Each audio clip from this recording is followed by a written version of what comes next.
दोस्तों आज हम एजुकेशन से रिलेटेड एक ऐसे पहलू के बारे में बात करने जा रहे हैं जिसको हम सब ने किसी न किसी फॉर्म में कभी न कभी महसूस जरूर किया है। वो है जैसे जैसे हम क्लास में ऊपर जाते हैं उसी तरह एक्सपोनेंशियली हमारी फीस का बढ़ना। हाल ये हो जाता है कि लगभग 25% स्टूडेंट तक हर नेक्स्ट मेजर स्टेप यानी 5th 10th 12th या ग्रेजुएशन या फिर पोस्ट ग्रेजुएशन हर नेक्स्ट स्टेप पे 25% तक लोग अपनी पढ़ाई अधूरी छोड़ देते हैं या फिर रेगुलर कोर्स की जगह डिस्टेंस एजुकेशन या किसी खराब क्वालिटी के कॉलेज में एडमिशन ले लेते हैं या फिर ऐसी जगह एडमिशन ले लेते हैं जहां पर फीस कम होती है। और इन सब के पीछे कहीं ना कहीं एक मेजर रीजन होता है, वो स्टूडेंट का अपनी फीस और अदर एक्सपेंसेस का वहन न कर पाना। इन सब की वजह से हमने ये भी देखा है कि अगर हम ग्रॉस इनरोलमेंट रेशियो की बात करें तो प्राइमरी लेवल पर ये 97 से 100% तक हो चुका है, लेकिन अगर आप टर्शियरी लेवल या ग्रेजुएशन लेवल पर देखें तो ये अभी भी 25% के आसपास इर्द गिर्द बना हुआ है। अभी हम अगर एक नजर हालिया चल रही कॉलेज की फीस पर डालें तो पब्लिक यूनिवर्सिटीज की बात करें तो इंडिया में ट्यूशन फीस 11,000 अप्रोक्सीमेट से लेके 37 से 40,000 रुपए तक होती है। लेकिन इंजीनियरिंग कॉलेज की बात करें तो किसी टॉप रेटेड इंजीनियरिंग कॉलेज में 4 ईयर बीटेक या 3 ईयर बीएससी की फीस 4 लाख से 20 लाख तक हो सकती है, जो कि कॉलेज टू कॉलेज वेरी करती है। वहीं मैनेजमेंट इंस्टीट्यूशन की बात करें तो किसी टॉप रेटेड मैनेजमेंट इंस्टीट्यूट की फीस 8 लाख से 23 से 25 लाख तक रुपए के बीच की है। और अगर हम बात एमबीबीएस कॉलेज की करें जो कि न जाने कितने लोगों का बस सपना ही रह गया है, एम्स ऋषिकेश में एमबीबीएस की फीस 51,000 रुपए से लेकर वर्धमान महावीर कॉलेज दिल्ली की बात करें तो वहां पर ये 2.56 लाख है। लेकिन अगर प्राइवेट कॉलेज में बात करें एमबीबीएस की तो ये घुमा फिरा के आपका अलग अलग तरीके से 50 लाख रुपए तक पहुंच जाता है, जो कि हम समझ सकते हैं कि एक नॉर्मल फैमिली के लिए बियर कर पाना इम्पॉसिबल सा है। वहीं अगर हम टेक्निकल या नॉन टेक्निकल सर्टिफिकेट कोर्सेज की बात करें तो उनकी फीस 5,000 से लेके 2 लाख रुपए तक के एक रेंज में हो सकती है। वहीं अगर हम एंट्रेंस एग्जाम के लिए कोचिंग्स की बात करें तो जेई मेंस, कैट, जीमेट जैसे एंट्रेंस एग्जाम के लिए कोचिंग की फीस लगभग 30,000 से लेकर 5 लाख तक रुपए तक जा रही है। हमें इन सारी चीजों के बीच में एक फैक्ट पर जरूर ध्यान रखना चाहिए कि पीएम एडवाइजरी काउंसिल के डेटा की माने तो इंडिया में 90% फैमिली की इनकम 25,000 रुपए पर मंथ से कम है।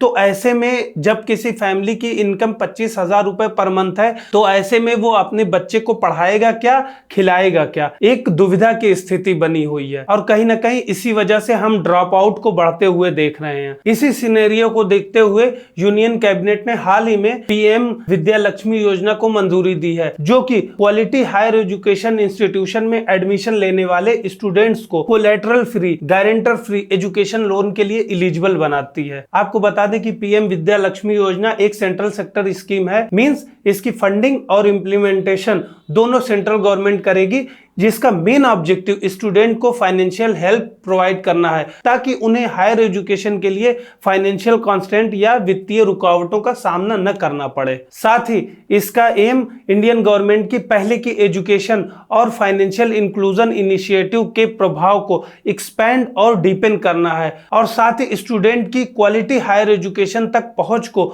आसान बनाना है। इससे रिलेटेड एक इंपॉर्टेंट फैक्ट की बात करें जो कि एग्जाम में पूछ सकता है तो ये सेंट्रल सेक्टर इंटरेस्ट सब्सिडी और credit guarantee fund scheme for education loan का कॉम्प्लीमेंट होगा, जो दोनों ही प्रधानमंत्री उच्चतर शिक्षा प्रोत्साहन का हिस्सा हैं और इसको डिपार्टमेंट ऑफ हायर एजुकेशन के सुपरविजन में चलाया जा रहा है। इस स्कीम्स के तहत कोई भी स्टूडेंट जो क्वालिटी हायर एजुकेशन इंस्टीट्यूशन में एडमिशन लेता है वो कोर्स से रिलेटेड ट्यूशन फीस साथ ही अदर एक्सपेंसेस के साथ टोटल अमाउंट को कवर करने के लिए बैंक और फाइनेंशियल इंस्टीट्यूशन से कोलैटरल फ्री और गारंटर फ्री लोन पाने के लिए एलिजिबल होगा। ये स्कीम नेशनल एजुकेशन पॉलिसी 2020 से रिलेटेड एक की इनिशिएटिव साबित होगी, जिसमें सिफारिश की गई थी कि पब्लिक और प्राइवेट दोनों हायर एजुकेशन इंस्टीट्यूशन में अलग अलग तरीकों की मदद से मेरिटोरियस स्टूडेंट को फाइनेंशियल असिस्टेंस प्रोवाइड की जानी चाहिए। इसमें डिपार्टमेंट ऑफ हायर एजुकेशन के पास एक unified portal PM Vidya Lakshmi होगा, जिस पर स्टूडेंट एजुकेशन लोन के साथ साथ इंटरेस्ट सबवेंशन यानी ब्याज छूट के लिए भी अप्लाई कर सकेंगे।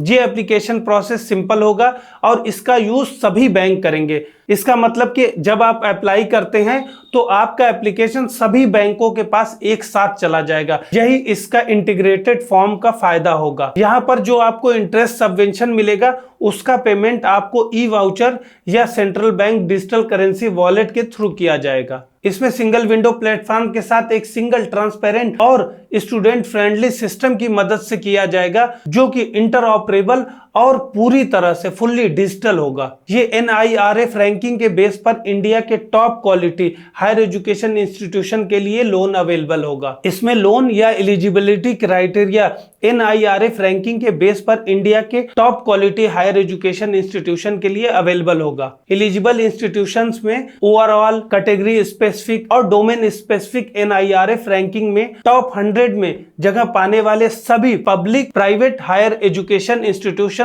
शामिल होंगे। इसमें एलिजिबल इंस्टीट्यूशंस में ओवरऑल, कैटेगरी स्पेसिफिक और डोमेन स्पेसिफिक NIRF रैंकिंग में टॉप 100 में जगह पाने वाले सभी पब्लिक हो या प्राइवेट हो। इसमें एलिजिबल इंस्टीट्यूशंस में ओवरऑल, कैटेगरी स्पेसिफिक और डोमेन स्पेसिफिक NIRF रैंकिंग में टॉप 100 में जगह पाने वाले सभी प्राइवेट और पब्लिक दोनों हायर एजुकेशन इंस्टीट्यूट शामिल होंगे।